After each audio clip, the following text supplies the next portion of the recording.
దేవుడు మీ మనోనేత్రాలను తెరిచి ఆధ్యాత్మిక జ్ఞానంతో మిమ్మల్ని నడిపించి నిత్య జీవానికి నడిపించాలని ప్రతిదినము మా యొక్క ప్రార్థనలో దేవుని వేడుకుంటున్నాం. మరి ముఖ్యంగా నాకు ఈ అవకాశం ఇచ్చినటువంటి ఆ పరమ తండ్రి అయిన దేవునికి ఎల్లప్పుడూ కృతజ్ఞురాలే. మీకు సత్య సువార్తను మరింతగా లోతుల్లోకి తెలియచేయాలన్న ఆలోచనతో మిమ్మల్ని వేడుకుంటూ ఉంటున్నాను. మీరు జాగ్రత్తగా వినని ఎడల మిమ్మల్ని మీరే మోసపుచ్చుకుంటారు కనుక కేవలం వినువారు మాత్రంగా మీరు ఉండొద్దని మనవి. ఆలోచన విధానం మన జీవితాల్లో ఎంతో మార్పులు తెచ్చిపెడుతుంది. ఏ ఆలోచన, శరీరపరమైన ఆలోచన కానీ ఏ పని చేయాలన్నా ఒక ఆలోచనతో కనుక మనం వెళ్ళకపోతే ఆ ఆలోచన మనకి శరీరపరమైనదే మనకి లాభాలను తెచ్చిపెట్టినప్పుడు, మనకి కన్వీనియంట్ సిచ్యువేషన్స్ని మనకి ఇచ్చినప్పుడు దేవుని పరమైనటువంటి విధానము భక్తిని నేర్చుకుంటున్నప్పుడు నీ ఆలోచన అనేది, నీ ప్రకారమైనటువంటి భక్తి అనేది దేవుడు చేయమన్నాడా లేదా అనేది కూడా చూసుకోవాలి. దీన్నే పరీక్షించుకోవడం అని చెప్పింది బైబిల్. ప్రతి వారం ఎప్పుడైతే నువ్వు టేబులింగ్లోకి వచ్చి నువ్వు హ్యాండ్ వేస్తున్నావు, లేదంటే దేవుని మాట వినడానికి వస్తున్నాను, నా హృదయం మారుతుంది అనుకుంటూ వస్తున్నావో, అప్పుడు వచ్చినప్పుడు కేవలం వినటం కాదు, నేను ఇక్కడికి వచ్చినప్పుడు నా ప్రవర్తన విధానం ఎలా ఉంది, నాలో యెజబెల్ లాంటి జీవితం ఉందా, పరిచయాల జీవితం ఉందా, అధిక భక్తి నాలో ఏమన్నా ఉండిందా, నా ప్రవర్తన ఎలా ఉంది, ఎదుటివాడిని మెస్మరైజ్ చేసే భక్తి నాలో ఏమన్నా ఉండిందా, లేకపోతే నా దేవుని యొక్క నిజాయితీగా, నిష్పక్షపాతంగా, యథార్థంగా బ్రతికే జీవనం ఉందా లేదా అనేది పరీక్షించుకోవడానికి దేవుడు ఇచ్చిన గిఫ్టింగ్ డే. అర్థమవుతుందా మీకు? ఎంత అమూల్యమైన డే అంటే నీ జీవితంలో మార్పు తెచ్చుకోవడానికి దేవుడు ఇచ్చిన అవకాశం. అయ్యో ఆ ఛాన్స్ ఉంటే బాగుండేది, నేను మాడిఫై అయ్యేదాన్ని, ఈ ఛాన్స్ ఉంటే బాగుండేది, నా లైఫ్లో చేంజ్ చేసుకునేదాన్ని, అలా ఉండుంటే బాగుండేది, ఇలా ఉండుంటే బాగుండేది అని మన మనసులో అనుకుంటూ ఉంటాం కదా. అలాంటి వాటన్నిటికీ నిజ రూపమే ఈ మీకు ప్రొలాంగ్ అయినటువంటి డే. అదే మీరు పిలుచుకుంటున్న పునరుద్ధానపు దినము. అది ఎంతగా నీకు బ్లెస్ అయితే నువ్వు ఇక్కడికి వచ్చావు అనేది అస్సలు నీకు తెలియదు, అస్సలు తెలియదు. కానీ నువ్వు ఎప్పుడైతే దేవుని యొక్క విషయాలన్నిటినీ, ఇక్కడ లైఫ్లన్నిటినీ నువ్వు వదిలేసి, ఎప్పుడైతే ఈ శరీరం వదిలేసి తండ్రి అయిన దేవుని, బయట ఎవరు మాట్లాడకండి ప్లీజ్, తండ్రి అయిన దేవుని ఎదుటికి నువ్వు వెళ్ళి నిలబడతావు చూసావా, అప్పుడు తెలుస్తుంది ఈ డే యొక్క వాల్యూ. అప్పుడు అనుకుంటావంట, నిజంగా వచ్చి నటిస్తున్నావు చూసావు నువ్వు ఇక్కడికి వచ్చి, అక్కడికి వెళ్ళి ఏమంటావు తెలుసా? ప్రసంగి గ్రంథము 5వ అధ్యాయము, ప్రసంగి గ్రంథము 5వ అధ్యాయము 1వ వచనం. నీవు దేవుని మందిరమునకు పోవునప్పుడు ఏటండి, ఇది ఎవరికన్నా ఉందా? ఎవరన్నా ఆలోచించుకుంటున్నావా? ఆదివారం వస్తే వైట్ డ్రెస్సింగ్కి ఎలా ప్రిపేర్ చేసుకోవాలో మనకు తెలుసు. ఆదివారం వస్తే డబ్బాలో ఏం పోసుకురావాలో మనకు తెలుసు. ఆదివారం వస్తే చేంజ్ చేసుకొని పెద్ద కాగితానికి చిల్లర ఎట్లా తేవాలో మనకు తెలుసు. ఆదివారం వస్తే చెప్పండి, ముందే మసాలాలు రుబ్బేసుకొని రావడము మనకు తెలుసు. అఫ్ కోర్స్ నిజమే కదా ఇవన్నీ. ఆదివారం వస్తే what the special you have to do అనేది కూడా మనకు తెలుసు. ఆదివారం వస్తే రిలాక్సింగ్ డే అనేది క్రైస్తవుల్లో పోలేదు. నీవు నీ మందిరానికి పోవాలి. ఫస్ట్ ఆఫ్ ఆల్ నీ ప్రాణం మీదకి నువ్వు లేవలేవు, ఇక నేను ఐసీలో పెడితే తప్ప అనేటువంటి ఒక ఆప్షన్ నీ లైఫ్లో వస్తే తప్ప నువ్వు ఇక్కడ మానకూడదు తెలుసా. అలా ఎన్నిసార్లు మానేసామో దాని ఉగ్రత నువ్వు చవి చూస్తున్నా, నువ్వుకేం తెలీదు. ఇక్కడికి రాగానే సెకండ్ స్టెప్ ఏంటంటే నీ ప్రవర్తన. రోజు రోజుకి నా ప్రవర్తన ఎలా ఉంటుంది నాన్న, నా వే ఆఫ్ టాకింగ్ ఎలా ఉంటుంది. ఇదివరకు చాలా ప్రౌడీగా మాట్లాడడం, చాలా లగ్జరీషియస్ మేనర్లో మాట్లాడడం, ఇట్లా ఉండడం గొప్ప నేర్చుకున్నాం. అలా ఉండడం what a privilege to life అనుకున్నాం. అవన్నీ తప్పని తెలుసుకుని బుద్ధి తెచ్చుకున్న నేను నా ప్రవర్తన విధానంలో మార్పు తెచ్చుకోకుండా నాలో జీవపు డంబం. ఫస్ట్ మన వేషధారమే, ఫస్ట్ మన వే ఆఫ్ డ్రెస్సింగే. అందుకే ఎప్పుడు యేసుప్రభు వారు కూడా మాట్లాడుతూ ధనవంతుడి గురించి మీకు తెలుసు, నాకు చాలా కోపం వచ్చింది. ధనవంతుడు కాబట్టి, రిచెస్ట్ పర్సన్ కాబట్టి తనకి ఇష్టమైనవి, తనకు అనుకూలమైనవి తను పెట్టి కొనుక్కునే ఏమన్నా ఖరీదైన బట్టలు వేసుకోవడం తప్ప? అస్సలు కాదే. కానీ మనం లోతుల్లోనికి వెళ్తే అర్థమైన విషయం ఏమిటంటే, సుఖపడటానికే అలవాటు పడ్డాడు. సుఖపడటం వల్ల ఏమైపోతుందో తెలుసా? ఏముంది, నేను ఒకేలా నైట్ డ్యూటీ చేశాను, ఓవర్ డ్యూటీ చేశాను. మనకు సాటర్డే అంటే వీకెండ్లు అంటే చాలా వర్క్ ఉంటుంది ఆఫీసుల్లో కదా. అలాంటప్పుడు లేదంటే 4-5 రైడ్లు వచ్చినాయి అనుకోండి, మన మర్చిపోతుంది వచ్చినాయి అనుకో, అక్క నేను నైట్ అవుట్ చేసి వచ్చాను, ఇవాళ మానేస్తాను, దేవుడికి తెలుసులే నా గురించి అంటాడు అనుకో. అవునులే నాన్న అంట. కానీ దేవుడు ఏమంటాడు? ఒరే అప్రాచుడా, ఏం చేసావు? నేను నా మాటలు నేర్చుకోవటానికి నీకు ఎన్ని రోజుల పెట్టుబడి ఇచ్చాను, ఎంతగా పోషించాను. మళ్ళీ జలుబు వస్తే రానంటావు, నొప్పులంటే రానంటావు, ఈ బాధ అంటావు, ఎవరైనా నిన్ను డిస్టర్బ్ చేస్తే నాకు మనసు బాగాలేదని కూడా మానేస్తావు. కనుక నీకు పరిస్థితులన్నీ అనుకూలపరిచాను కదరా, నువ్వు రావు సరికదా, నీ ఫ్యామిలీ రాదు సరికదా, ఏంటి నీ వల్ల అని దేవుడు అంటే. దేవుడు మనల్ని మందిరానికి పంపించేది ఎందుకు? మన ప్రవర్తన. నీ ప్రవర్తనని ఏమంటున్నాడు? నీ ప్రవర్తనని అలా చూసుకో. బాగానే ఉన్నాను అనుకోకూడదు, జాగ్రత్తగా చూసుకుంటే ఎగ్జామ్ రాసుకోనాక. సెల్ఫ్ ఎగ్జామ్లు ఎవరైనా రాసుకుంటున్నావా? ఇక్కడికి వచ్చాను, నేను బాగానే ఉన్నా, ఆడే బాగాలేదు, ఎందుకంటే వాడు రాడు కదా 4 వారాల నుంచి. వాడు రాలేదు, వాడు సైకలాజికల్ ఫీలింగ్ నీకు తెలుసా? వాడి బాధ నీకు తెలుసా? తెలీదు. పోనీ వాళ్ళు రాలేదు 4 వారాలు, నువ్వేమన్నా ప్రార్థనలో పెట్టి ప్రార్థించావా? నీ సహోదరుల నిమిత్తము ప్రాణం పెట్టబద్దుల మీద కనీసం ప్రార్థన చేయమే మనం? ఏంటి మన భాష, మన వేషం, మన వ్యవహార శైలి కొట్టేస్తుందండి వాక్యం. నాకేమో చాలా ప్లీజింగ్ నేచర్లో చెప్పాలనిపిస్తుంది, వాక్యం పట్టుకోగానేమో దేవుడేమో ఇలా మాట్లాడిస్తూ ఉంటాను. నా తప్ప చెప్పండి? తప్పు నాది కాదు, వాక్యంది, అంతే కదా. ఆకలి ఎవరిది? నేరం నాది కాదు, ఆకలిది కదా, మరి అంతే కదండి. ఆకలినే నేరం అన్నంత తెలివిగా నీ మీద నువ్వు నెట్టుకున్నప్పుడు, దేవుని వాక్యం నా నోటి నుండి వచ్చినప్పుడు నువ్వెందుకు ఫీల్ అవుతావు? నీ గురించే చెప్తున్నానని ఎందుకు అనుకుంటావు? వాక్యం నన్ను గద్దిస్తుంది, ఐఎమ్ వెరీ బ్లెస్డ్ పర్సన్ అని ఎందుకు అనుకోవట్లేదు? పరీక్షించుకోవాలి కదా ఇక్కడికి వచ్చినప్పుడు. నీ ప్రవర్తనని జాగ్రత్తగా చూసుకో.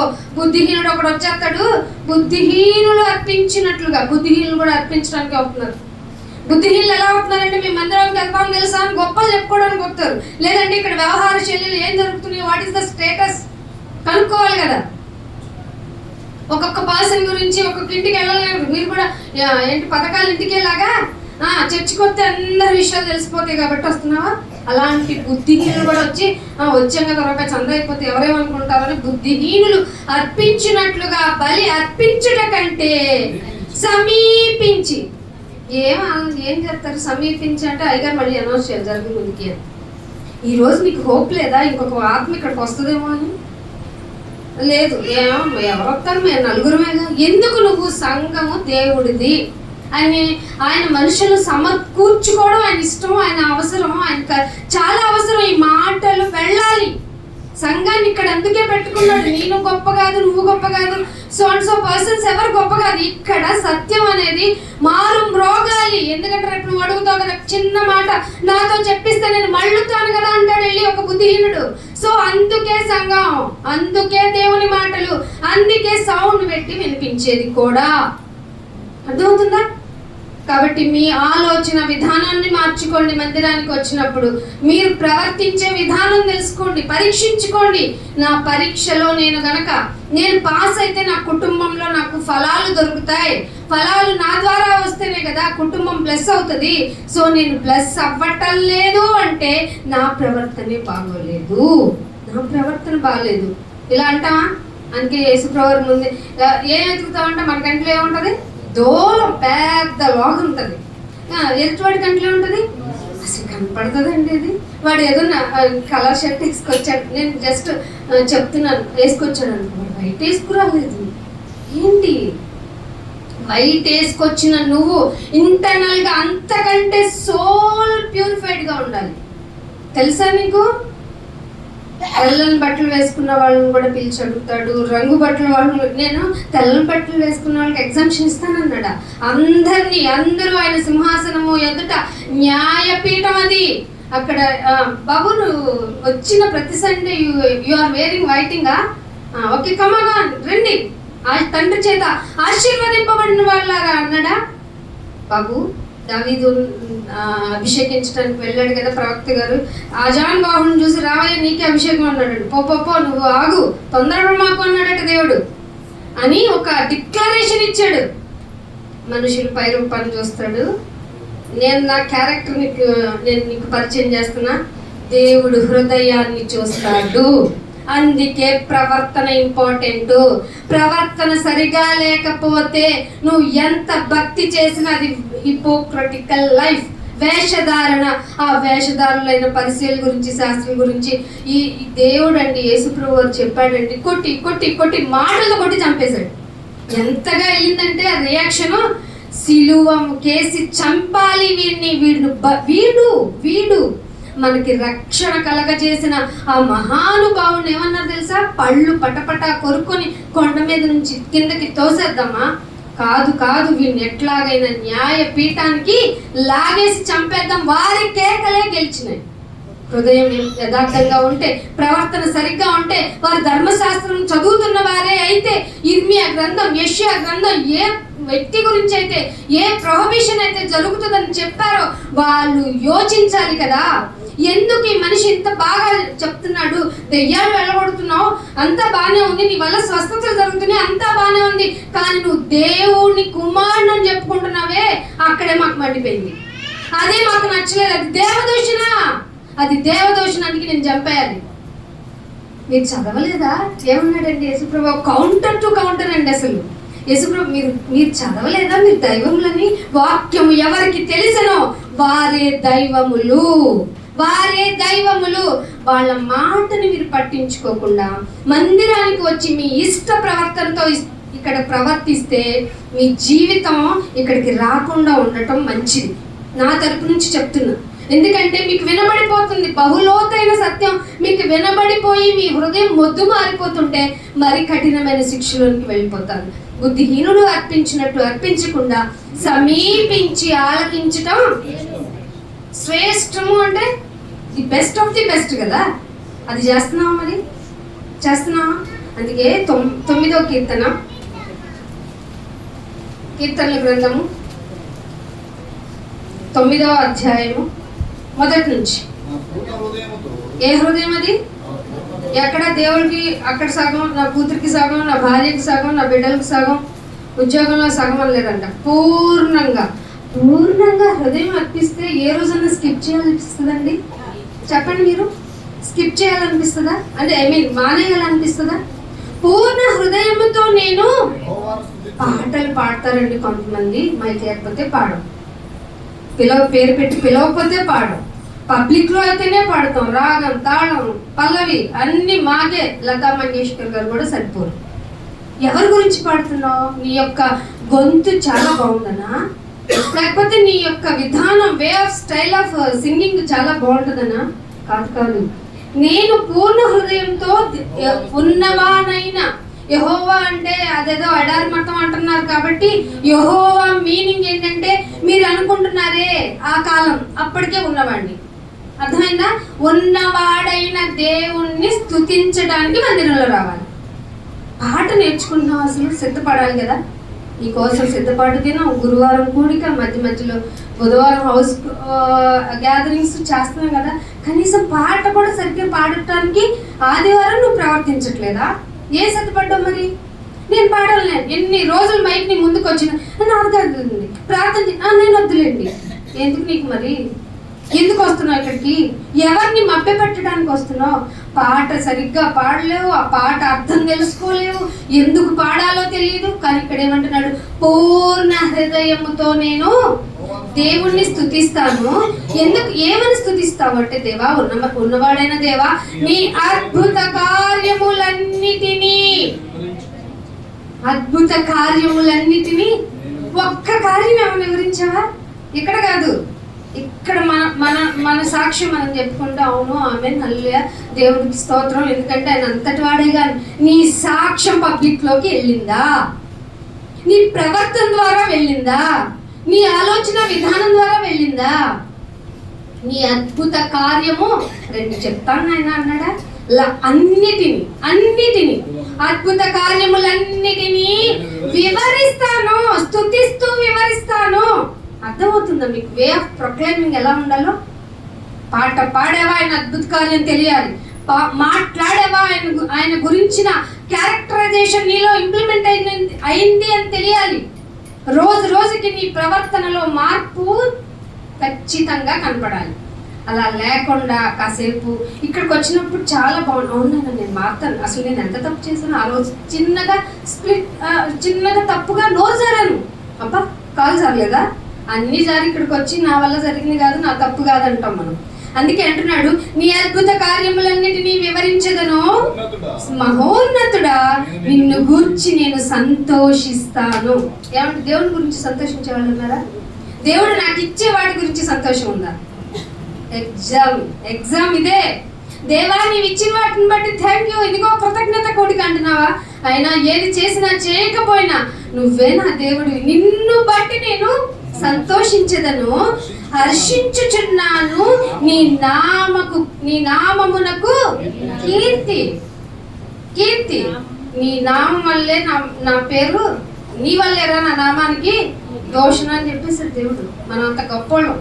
నీ నామము వల్లనే, నీ నామానికి నేను కీర్తి తెచ్చేదను అంటున్నాడు. 5వ వచనం చూడండి, ఇంటికి వెళ్ళినది అధ్యాయం అంతా చదవండి, మీకు బాగా అర్థమవుతుంది. 5వ వచనం, నీవు అన్యజనులను గద్దించి వాళ్ళ మీద నీకున్న అధికారం ఏంటయ్యా? ఎప్పుడన్నా అనుకున్నారా చదివేటప్పుడు? వాళ్ళే నీకు భక్తే చేయలేదు, వాళ్ళు నిన్ను వద్దన్నారు. కొంతమంది అయితే ఎవరో BC SC ST caste backward caste దేవుడు అన్నారు, నువ్వు గద్దించడం ఏంటి? నువ్వు చిన్న దేవుడు కదా. నో నో నో నో, అందరికీ సమస్త మానవాళికి ఒక్కడై ఉన్నవాడు మహాదేవుడు ఉన్నవాడు ఈ మహిమోన్నతుడు నీకు చెప్తున్నది ఏంటంటే, అన్యజనులను గద్దించేస్తావు, నీవు దుష్టులను నశింపజేసేస్తావు. వారి ఇక్కడ వరకు నేను షాక్ అయితే, నువ్వు మళ్ళీ చెప్పింది ఏంటో తెలుసా? వారి పేరు ఎన్నటికీ ఉండకుండా, ఇది నిన్ను ఒప్పుకొని వారి పేరు ఎన్నటికీ ఉండకుండానా? ఎన్నటికీ ఉండకుండా డస్ట్తో తుడిచినట్టు తుడిచేస్తాము. That's the power of Almighty. ఉన్నవాడైన దేవుని కెపాసిటీ ఏంటో తెలుసా మీకు? వాళ్ళేం పట్టించుకోలే, వాళ్ళేం అయ్యో వాళ్ళతో సంబంధమే ఉందిలే అనుకోకండి. వాళ్ళకు కూడా ఎవరికో నమ్మనోళ్ళకి కాదు, గుండి దేవుడి పవర్ ఏంటో తెలిసి నమ్మకుండా ఉంటావు చూసావా? నమ్మకుండా ఎన్నిసార్లు వచ్చి వెళ్ళిపోతా ఉంటావు చూసావా? నీ గురించి కూడా దేవుడు చెప్తున్నాడు, నిన్ను తుడిచి వేస్తాడట. ఏం చెప్పానా? నేను అసలు చెప్పను. నీ గురించి నేను ప్రార్థన చేస్తాను, నేను ఇంకొంచెం టైం ఇవ్వు. ఎందుకంటే పరిచారకులు ఎప్పుడు ఎదుటి వారి ప్రాణాన్ని తీసేయమని అడగరు. ఫర్ యువర్ కైండ్ ఇన్ఫర్మేషన్, చచ్చిన తర్వాత గ్యారెంటీ అడుగుతారు, ఎన్నాళ్ళు ఉండాలి లేదా ఈ నెమ్మదికి వెళ్ళిన ప్లేస్లో, తొందరగా లోకానికి తీర్చి. ఇక్కడ బతికినంత కాలం వాడు నా శత్రువైనా సరే, నన్ను ఇబ్బంది పెట్టినా సరే, నన్ను హింసించినా సరే, మాటలతో నన్ను ఎంతగా ప్రలోభ పెట్టినా సరే, నేను వారి గురించి ప్రార్థనే చేయాలి. అందుకే దేవుడు ఏం చెప్పాడు? నీ శత్రువు గురించి కూడా ఇవన్నీ నేర్చుకోవాలంటే మందిరానికి రావాలి కదా. ఇంట్లో తప్పెట కొట్టుకొని ఆమె అనుకుంటే ఎలా కుదురుతుంది? సంఘము ఏకముగా కూడి ఆయనను ఘనపరచడానికి రావాలి కదా. నీవు అన్యజనులను గద్దిస్తావు, దుష్టులు నశింపజేస్తావు. ఇంకోటి అంటున్నాడు 8వ వచనంలో చూడండి, ఏమంటున్నాడు? యెహోవా ఎందుకు నాయన వాళ్ళెందుకు నీ దృష్టిలో అంటే, నీవు నీతిని బట్టి ఏ దేవుడు ఎలాగ తీర్పు తీర్చాలో తెలియలేదు. దేవుడు అనుకున్న వాళ్ళకి లోకంలోనికి తీర్పు ఎలా జరుగుతుందో తెలియలేదు. కాబట్టి మనము ఎంచుకున్న దేవుళ్ళు, మనము పిలుచుకుంటున్న దేవుళ్ళు మనలాగే బలహీనులు. ఫర్ యువర్ ఇన్ఫర్మేషన్, ఈ దేవుడైతే నీతిని బట్టి నువ్వు ఎంత నీతిగా ఉంటావో, నీతి అంటే ఏంటో తెలియాలంటే కూడా నువ్వు ఈ మందిరానికి రావాల్సిందే.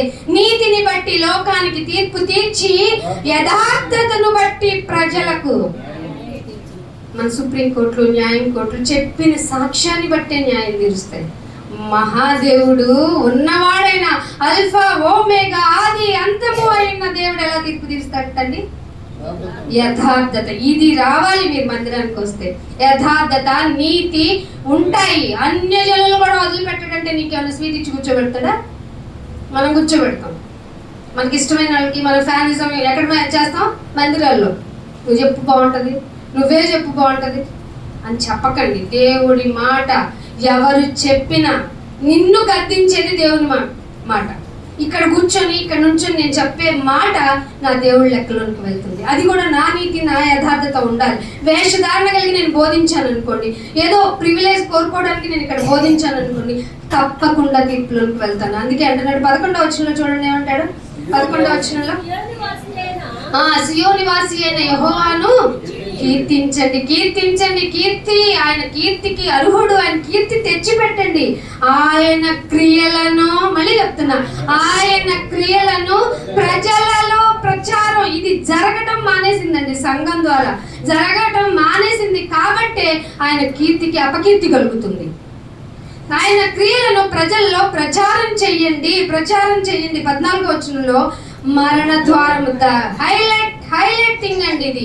మరణ ద్వారము ప్రవేశించకుండా, ప్రపంచంలో ఇన్ని హాస్పిటల్స్ రోజు రోజుకి, ఆయుర్వేదిక్, న్యాచురల్, హోమియోపతి, ఈపతి, ఆపతి, న్యాచురోపతి, అబ్బబ్బా మొదలుకొని టోటల్గా పెరుగుతున్నాయి. మందులు తెచ్చుకునేవి, ఆపరేషన్స్, రేడియాలజీ, అబ్బబ్బా ఎన్ని మన ప్రాణాలను కాపాడటానికి. కానీ ఎక్కడ మరణం ఆగట్లేదా? ఆగదు. కానీ మనకి దేవుడు చెప్తున్నాడు, మరణ ద్వారమున ప్రవేశించకుండా నన్ను ఉద్ధరించేవాడు ఎవరండినా ఉన్నవాడైన దేవుడు. మరణ ద్వారమున ప్రవేశించకుండా నన్ను ఉద్ధరించువాడా, నన్ను ద్వేషించువారు నాకు, అంటే నేను చచ్చిపోవాలనుకుంటున్నాను. నన్ను ద్వేషించే వారి మాటల వల్ల, ముఖ్యంగా సువార్త పనిలోనికి వచ్చిన తర్వాత మనకి ద్వేషం పెరుగుతుంది. ఎందుకంటే లోకంలో ఉన్నదెవరు? దుష్టుని యొక్క క్రియలు చాలా ఈజీగా హ్యాపీగా ఉండేలా చేస్తాయి. కానీ దేవుని మాట నిన్ను నిద్రపోనివ్వదు. నీలో ఉన్న అపరాధ భావం నిన్నెప్పుడు ప్రశ్నిస్తూనే ఉంటుంది. నీ అంతరింద్రియాల ద్వారా నీకొక ఆత్మను పెట్టిన దేవుడు అంతరింద్రియాలను పరిశోధిస్తున్నప్పుడు నీకు క్వశ్చన్స్ వస్తాయి. నీలో నుండి నీ స్వరాన్ని విను. ఒకసారి నువ్వు చేస్తుంది తప్పని నీకు తెలిసిపోద్ది. అడుగడుగున క్వశ్చన్ చేస్తుంది. అదే బాప్తిసం తీసుకున్న వెంటనే అయితే పరిశుద్ధాత్మ దేవుడు మనల్ని ఒప్పింపజేసేస్తాడు, అంతే, ఈజియెస్ట్ వే. అందుకే బాప్తిసం తీసుకోవాలి. ఇదేమన్నా ఆచారమా అంటే కాదు. మనలో పాపం మనం ఒప్పుకోలేం. మనం అంత అహంకారులం, అంత వేషధారులం. నేనేం తప్పు చేశాను? మన నోట నుండి వచ్చే ప్రతి మాట, ఈ మాట మనం బ్రతికినంత కాలం ఉంటుంది. విశ్వాసమైనా నేనేం చేశా? నాదేం తప్పు? ఎస్, మనమే తప్పు, మనం నిలువెల్లా తప్పు. దేవుడు ఏమంటున్నాడంటే, నన్ను ద్వేషించే వారి ఎడల నాకు బాధ కలుగుతుంది, కానీ మరణ ద్వారములోకి ప్రవేశించకుండా కాపాడి. ఇంత మంచి దేవుడు చెప్పే మాటలను వదిలేసుకుంటాము కదా. ఆదివారం కూడా కాదు నాయన, ప్రతిరోజు మాకు కావాలి. అపోస్తులు చేసింది అదే.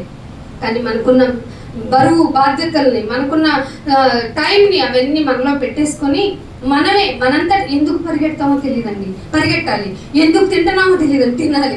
ఎందుకు పోవాలి ఇలా అనుకుంటూ లేక తినాలని ఆశ ఉంది. ఏంటో ఆకలిగా ఉంది కానీ తినలేకపోతున్నాం. నిద్ర పట్టేటంత అలసట ఉంది కానీ నిద్ర పట్టడంలా. ఎందుకంటే పరుగెట్టాలి దేనికో, దానికి మనం పరిగెట్టడంలా. దేనికి అవసరం లేదో దానికి పరిగెట్టుకుంటూ వెళ్ళిపోతున్నాం. ఇదే మనం చేస్తున్న పెద్ద మిస్టేక్ అన్నమాట. అందుకని దేవుడు చెప్తున్నాడు, ఒక మాట చూపిస్తాను. పూర్ణ హృదయంతో అన్నదానికి ఒక ఎగ్జాంపుల్ చూపిస్తాను. దినవృత్తాంతాల గ్రంథము 25వ అధ్యాయము 2వ అధ్యాయము ఏంటన్నా 1వ దినవృత్తాంతం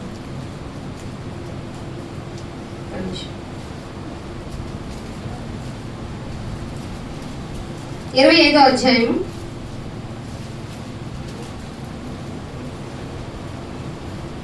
1వ వచనం నుంచి.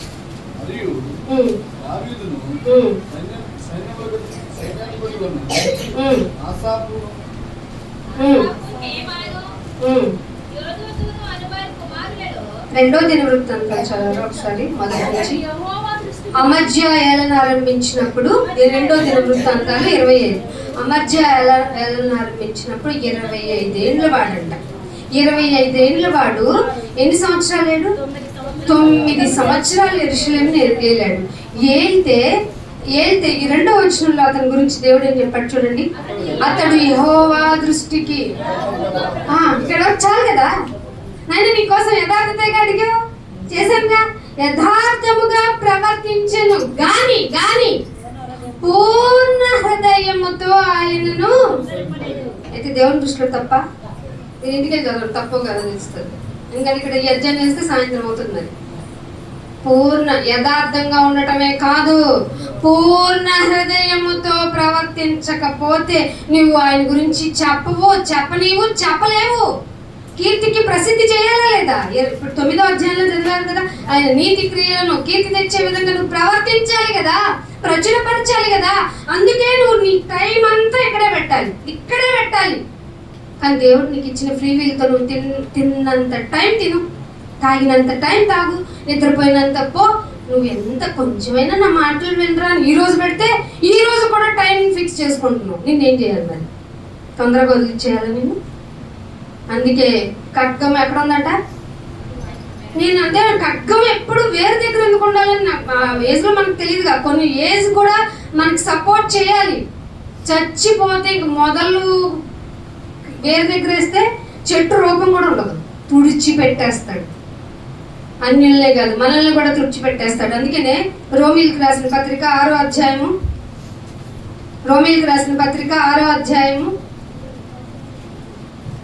22వ వచనం. ఏమైందట? మనం మందిరంలోనికి రాగానే మనకేం జరిగిందంట? మందిరంలోకి వస్తే నాకేమవుతుంది? నిద్రవుతుంది. కానీ మందిరంలోకి వస్తే నా ప్రవర్తన ఎందుకు మారుతుంది? నీకు అనుక్షణం నీ చెవుల్లో మారుమోగాల్సింది ఏంటో తెలుసు? నువ్వు మంచిదానివి కాదు, నువ్వు మంచోడివి కాదు, నేను అస్సలు మంచిదాన్ని కాదు, మంచి వాళ్ళము కాదు. కానీ దేవుడట మన పాపముల నుంచి ఇప్పుడు పాపము నుండి విమోచింపబడ్డాం. ఏం చేయబడ్డాం? విమోచన లేని పాపమును గురించి మనం విమోచింపబడి దేవునికి ఏమైపోవాలి? దేవునికి దాసులు అవ్వాలి. దాసులు ఎప్పుడు యజమాని చెప్పినట్టు అంటాడా? నీ ఇష్టం నా ఇష్టం చేస్తాడా? అయితే దేవుడికి దాసులు అయితే ఆయనకి ఇష్టమైన భక్తి నువ్వు చేయాలి.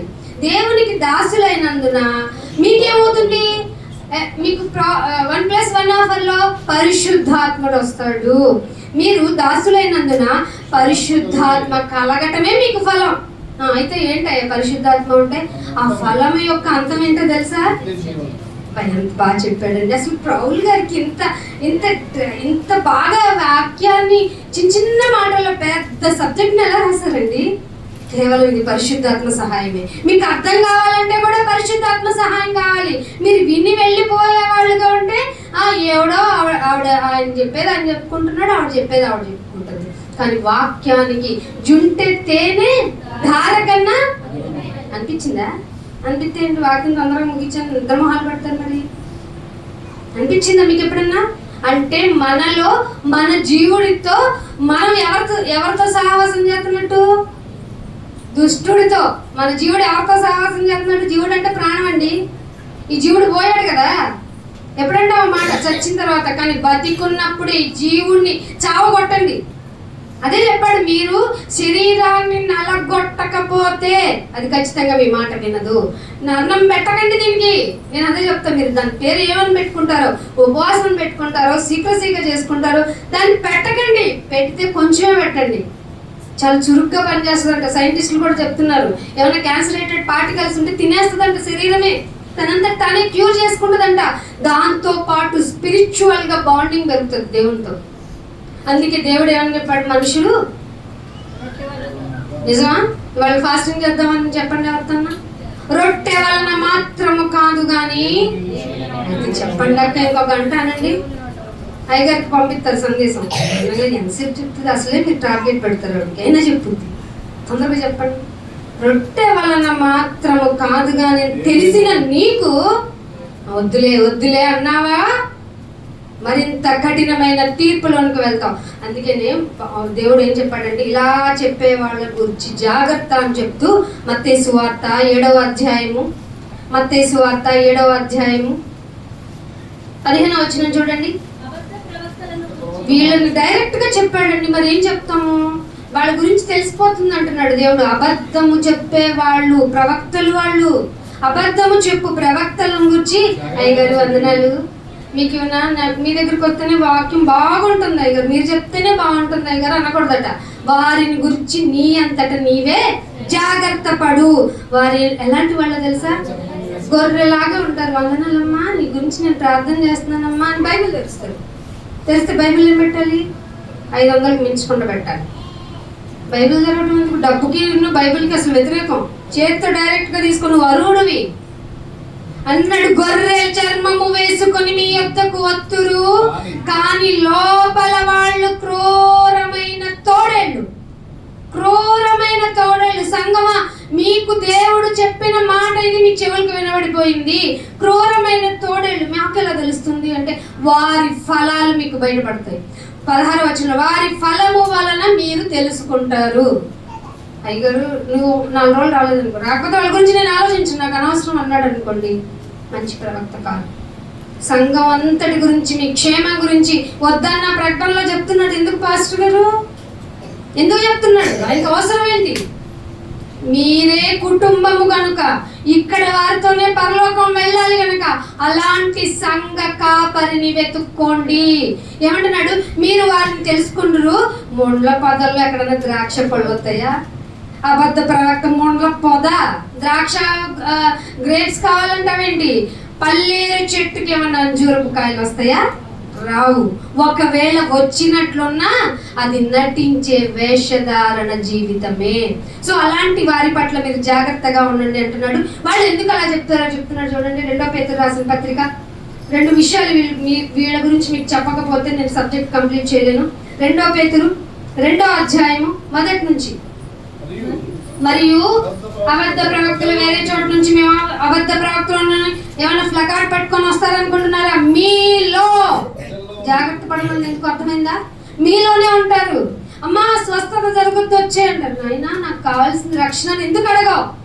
నాయనా నాకు కావాల్సింది రక్షణ కదా, పాప విమోచన నిమిత్తం అని క్రిస్మస్ చేస్తున్నాను కదా. క్రీస్తుని ఆరాధించాలి అంటే రక్షణ పొందుకోవడానికి కదా. ఆయన సిలువ యాగం రక్షణ కొరకు కదా. నాది పోతే ఏంటి, రోగం ఉంటే ఏంటి, నాకు రక్షణ కోసం ఈ వాక్యం అవసరం అని చెప్పేవాళ్ళు, అడిగేవాళ్ళు, విశ్వాసులు సంఘాల్లో ఉన్నారా?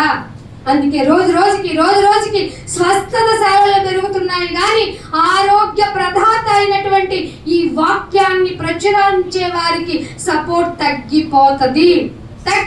ఇది బైబిల్ చెప్పింది. అందుకే అబద్ధ ప్రవక్తలు మీలోనే ఉన్నారు. అటువలే అబద్ధ ప్రవక్తలు ఉంటారు. వీరు తమ్మును కొనిన ప్రభువుని కూడా పక్కకు పెట్టేస్తారంట. యేసు ప్రభు అన్ని చెప్పాడు. చేస్తానికి అవుతుందా? అసలు లైఫ్లో లీడ్ చేయడం కష్టం. ఎంత కష్టమో తెలుసా? కొన్నిటికి కాంప్రమైజ్ అయిపోయి బతకాలా? లోకానికి వేరైపోవాలా? శరీరపరంగా వేరేయటం నేర్పించేశారు. అన్యుడు కనపడితే మాట్లాడకూడదు, అన్యులతో ఉండకూడదు, నువ్వే పెద్ద అన్యుడివి, దేవుణ్ణి ఎరగనట్టి ప్రవర్తన కలిగారు, నీ కాయలు తెలుస్తున్నాయి ఎలాంటివో. అందుకే అంటున్నాడు, తమ్ము కొనిన ప్రభువుని కూడా విసర్జించుచు. వాళ్ళని గురించి ఏం చెప్పాడు? తమకు తామే శీఘ్రముగా, శీఘ్రముగా నాశనం కలగజేసుకుంటున్నారు. ఈ నాశనమగు భిన్నాభిప్రాయాలను రహస్యంగా మనందరం కలిసి ఒక టీం అయిపోతాం. మీ ఊర్లో ఎన్ని సంఘాలు ఉన్నాయి? మనందరం ఒక టీం అయిపోతాం. మనం వేరే మాటలు వినొద్దు. చెప్పిందా బైబిల్? అందరూ చెప్పేది విను, నువ్వు వినేదేంటో జాగ్రత్తగా చూసుకో. ఫాలో ఎలా అవుతావు అంటే నిన్ను నువ్వు పరీక్షించుకొని ఫాలో అన్నాడా లేదా? టోటల్ ఎవరి బోధని విన్నా నీకు ఒక కంక్లూజన్ రావాలి అంటే ముందు నీ గురించి నీకు అర్థం అవ్వాలి. నువ్వెంత పాపివో తెలియాలి. నీ పాపానికి అయిన క్రయధనం ఏంటో తెలియాలి. ఆ క్రయధనం బైబిల్లోకి వస్తే కానీ తెలియదు కాబట్టి అది అమూల్యమైనది. కాబట్టి ఆ అమూల్యమైన దాన్ని మనం పొందుకున్న మనకి వచ్చిన ఫలము పరిశుద్ధాత్మగా. కాబట్టి ఆ పరిశుద్ధాత్మ మనకి అంతం వరకు ఉంటే వచ్చేది నిత్య జీవితం. నిత్య జీవితం అంటే కొంతమంది పాస్టర్లు అండి, ఏమో ఎవరు చూసి వచ్చారంటున్నారండి. అలాంటి వాళ్ళు సంఘాల్లో ఉండొచ్చా? అలాంటి వాళ్ళే స్వస్థత శాలలు పెడుతున్నారు. స్వస్థత ఆత్మకు కావాలి, శరీరానికి అవసరం లేదని బైబిల్లోనే ఉంది. ధనవంతుడు లాజరు ఎలా ఉన్నారు లైఫ్ లో? శరీరంలో రోగము, శరీరం ఉన్నంత కాలం రోగం ఉంటుంది, రోగం ఉన్నంత కాలం శరీరం ఉంటుంది. ఈ రెండు ఉన్నాయి కాబట్టి ఆత్మకి విరోధంగా పనిచేస్తాయి. నువ్వు ప్రార్థన అనగానే ఎక్కడ నొప్పులు చూపిస్తుంది, సడన్ గా నీ లైఫ్, నీ యొక్క ఆరోగ్యాన్ని కూడా డిస్టర్బ్ చేసేస్తుంది. అయినా కానీ పక్కన పెట్టేసి రాగలవా? ఎలా రాగలవండి? కళ్ళు తిరిగిపోతుంటే, లేస్తుంటే కళ్ళు తిరిగినా నన్ను కూర్చోబెట్టేవాడేవాడు ఆయనే కదా. స్వస్థపరచు అప్పారావు గారు అన్నాడు, ఇంకెవరన్నా శ్రీనివాస్ గారు అన్నారా? స్వస్థపరచు వాడను నేనే. అర్థమైందా? నేనే. ఇదేనండి బైబిల్లో మనల్ని ముందుకు తోసుకుపోయేది. నేనే చెప్పాలి, ఇది ఆయన క్రియలను ప్రచురం చేయాలి. ఈ ప్రచురం చేసే భాగంలో నకిలీ వ్యవస్థ వచ్చేసింది. సంగమా జాగ్రత్తగా ఉండండి అని చెప్తున్నప్పుడు నిజమైన వాళ్ళకి చాలా లైఫ్ లీడ్ ఎలా వెళ్తుంది? సౌఖ్యంగా వెళ్తుందా? బైబిల్ చూడండి, మత్తయి సువార్త 10వ అధ్యాయము, మత్తయి సువార్త 10వ అధ్యాయము 21వ వచనం.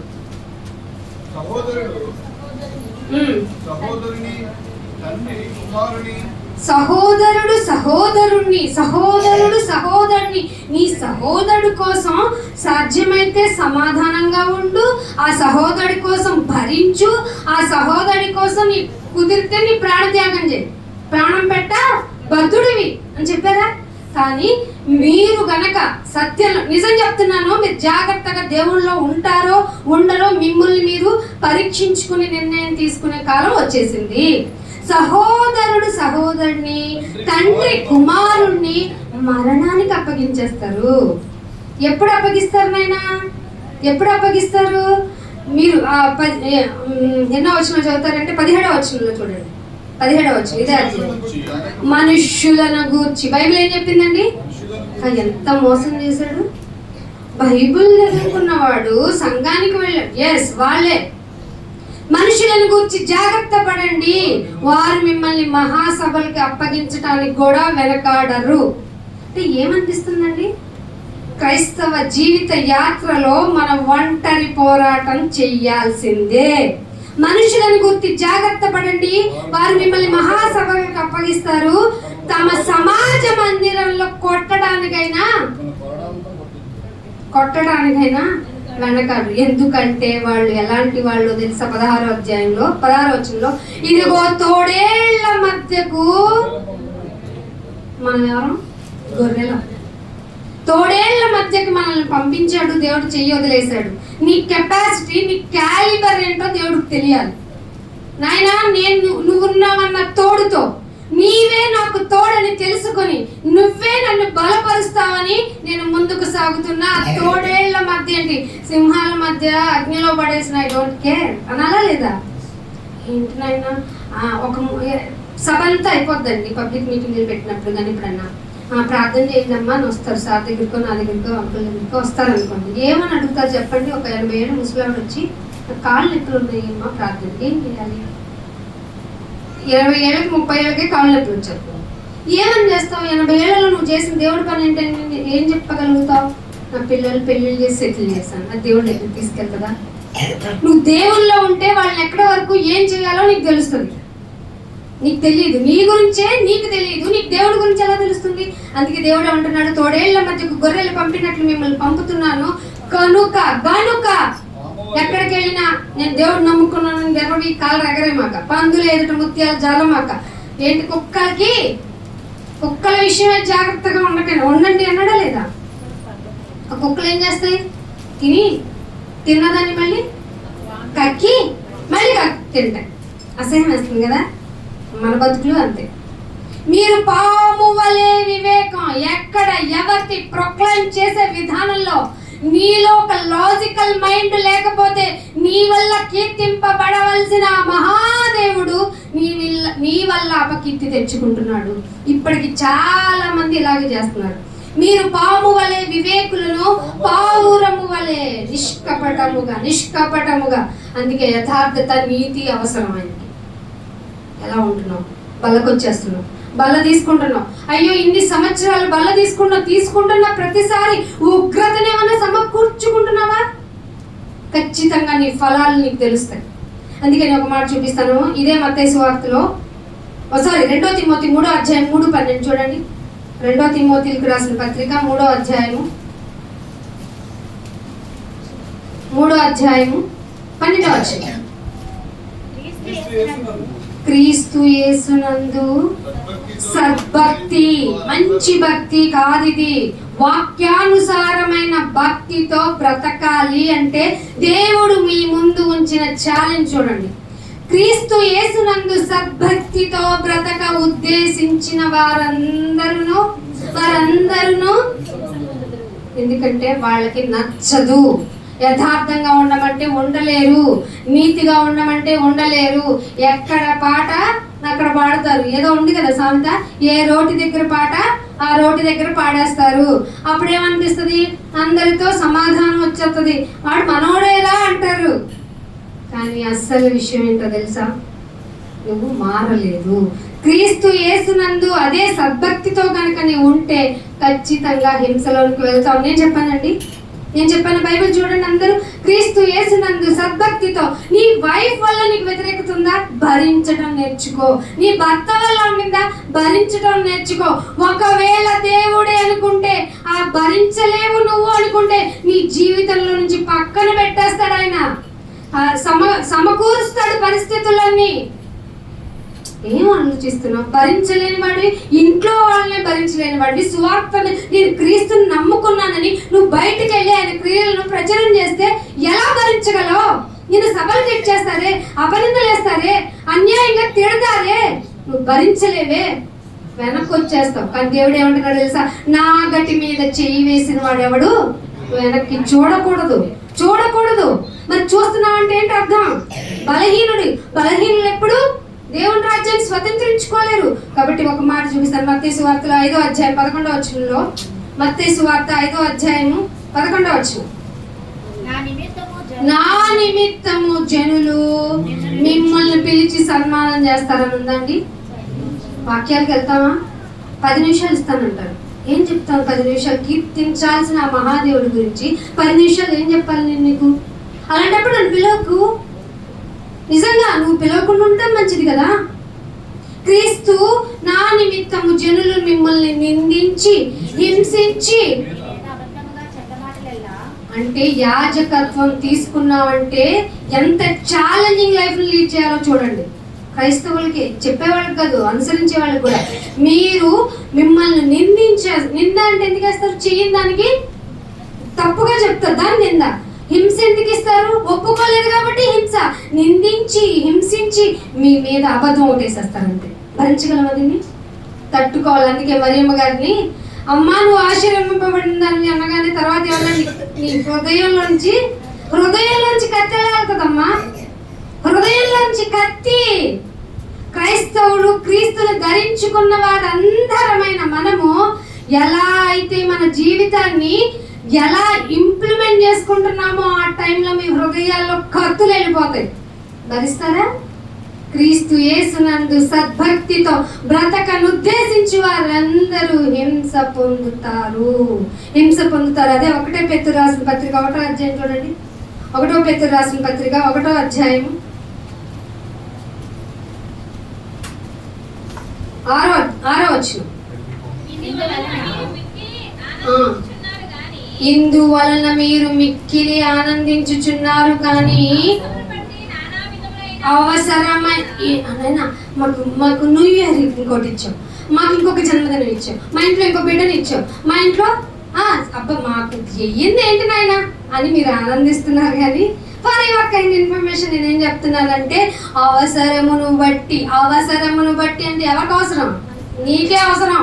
నీవు శోధనలో పడితే నీ క్యారెక్టర్లో నుంచి వస్తే మ్యాటర్ వస్తుంది నీ దగ్గర. నీ దగ్గర నుంచే మ్యాటర్ ఎలా ఉంటుంది చెప్పనా? దేవుడు ఉన్నాడు అసలు? నరకం చూస్తున్నాను నేను, నా బాధలతో, నా కష్టాలతో. దేవుడు ఎంతగా అసలు నా మాటలు పట్టించుకోడు. ఎందుకు పట్టించుకోవాలి? అవసరమును బట్టి నానా విధాలు అంటే ఇది అది అని కాదు. ఒక్కొక్కసారి లైఫ్లో మనకి చెప్పుకునే ఒక పర్సన్ ఉంటారు అన్నప్పుడు ఆ పర్సన్ కూడా తీసేయచ్చు. అర్థమవుతుందా? మనకి లైఫ్ లో ఒక సపోర్ట్ ఉంటుంది అన్న లైఫ్ పార్ట్నర్నే లేపేయచ్చు. నానా విధములైన శోధన అనుభవించాలి. ప్రస్తుతము కొంచెము కాలం మనం అనుభవించి తీరాల్సిందే. మీకు ఇది తెలుసుకోండి, ఆనందించండి. మళ్ళా చెప్తున్నాను, ప్రభువునందే ఆనందించండి. ప్రస్తుతము కొంచెము కాలం మీకు దుఃఖం కలుగుతుంది. క్రైస్తవుడైతే నీకు దుఃఖం, నీకు వ్యతిరేకంగా నిన్ను బాధించేది, హింస పెట్టేది ఏదైనా నీకు జరుగుతుంది అంటే ఐదర్ గాడ్ అయినా మనల్ని పరిశోధించవచ్చు, లేదంటే సాటన్ అయినా ఎగ్జామ్కి ఇవ్వు అని అడగొచ్చు. ఇద్దరి మధ్య ఒక చెక్కలం మనం, తర్వాత అపరంజిలాగా వెలగాలి మనం. జీవ కిరీటం ఊరికినే రాదు, మరణ ద్వారం తొలగిపోవాలంటే ఊరికినే జరగదు. కొంచెము కాలం తప్పకుండా మనం శ్రమ అనుభవించాలి. అదే 8వ వచనం కూడా చూడండి, 7వ వచనం చూడండి.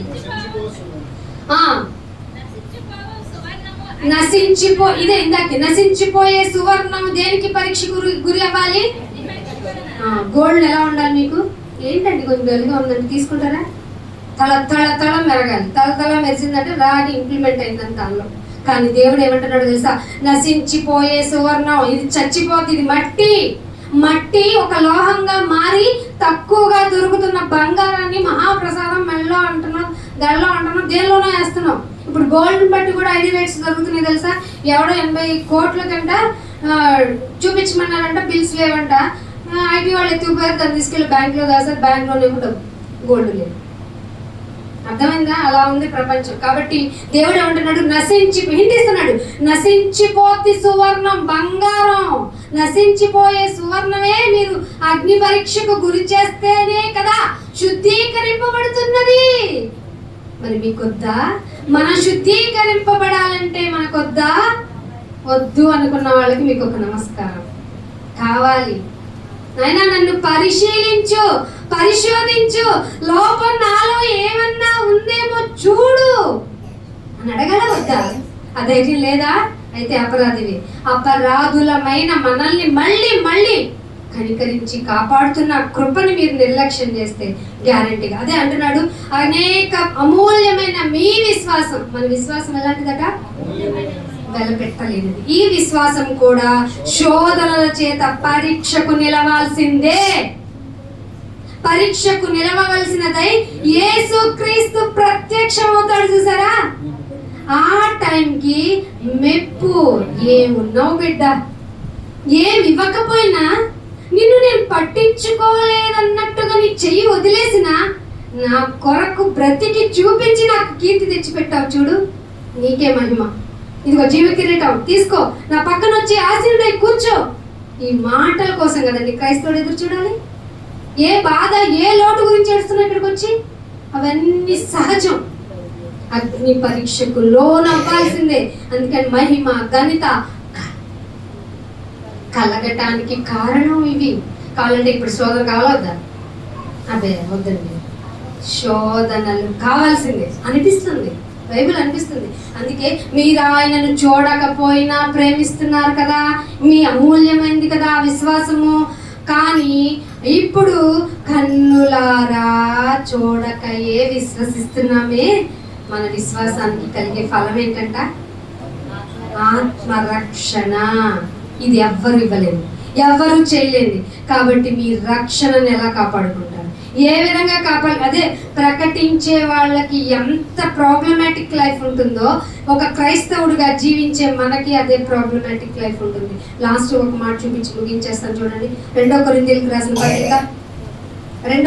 రాసిన పత్రిక 12వ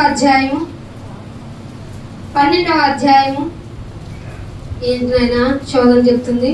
శోధన అంటుంది, ఇది తప్పుకోవచ్చా, నాకేంటో భయంగా ఉంది, బాధగా ఉంది, కన్ఫ్యూజన్ అవుతున్నా. మీకు 9వ వచనం చూడండి, 12వ అధ్యాయం 9వ వచనం. అందుకు ఇది అనే స్టేజ్కి క్రైస్తవులు రావాలండి. అప్పుడేనండి ఈ ప్రాఫెసీ గాస్పెలింగ్ అంతా పోతుంది.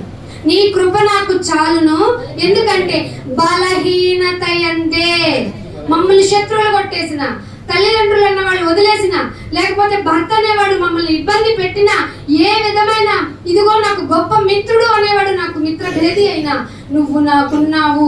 నేను బలహీన పడిపోయాను, వీళ్ళంతా ఉంటారు నాకు సపోర్ట్ అనుకున్నాను. కానీ నాకు తెలిసింది ఏంటంటే నేను ఒంటరిగా పోరాటం చేయాలి, అప్పుడే మంచి పోరాడి తినని నేను చెప్పగలను. కాబట్టి మీ కృప నాకు చాలు, కృప చాలు. ఎందుకంటే నాకు బలహీనతలు కలిగి ఉన్నాను. ఇలా ఆలోచించిన నా జీవితం అందరూ నాకు తోడై ఉంటారు, నా కుటుంబం, నా ఫ్యామిలీ, నా ఫ్రెండ్స్, నా ఉద్యోగం అనుకున్న నాకు ఒకేసారి తుఫాను లాగా నన్ను చుట్టేసిన నేను బలహీనుడినైపోయి నా జీవితం శరీరపరంగా కూడా శరీరం బలహీనమైన ఆ బలహీనతలోనే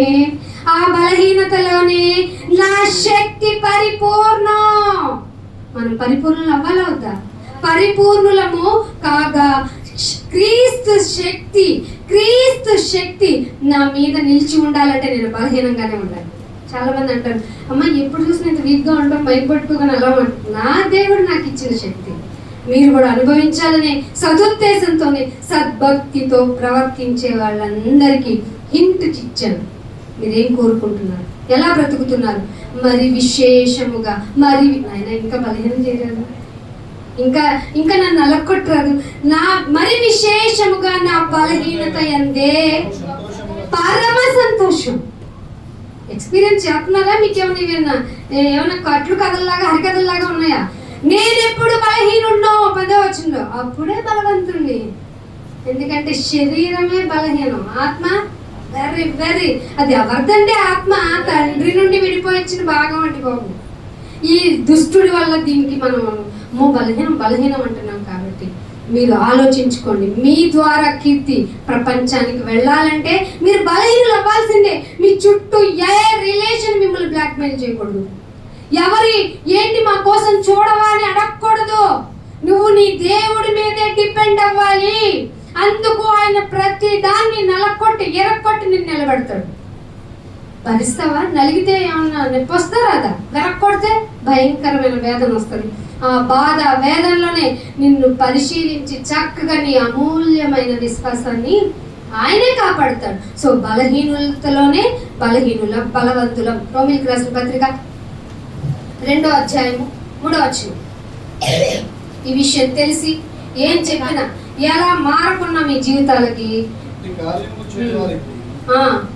తీర్పు తీర్చు వాటినే చేయుచున్న మనుష్యుడా, నీవు దేవుని తీర్పుని తప్పించుకోవు.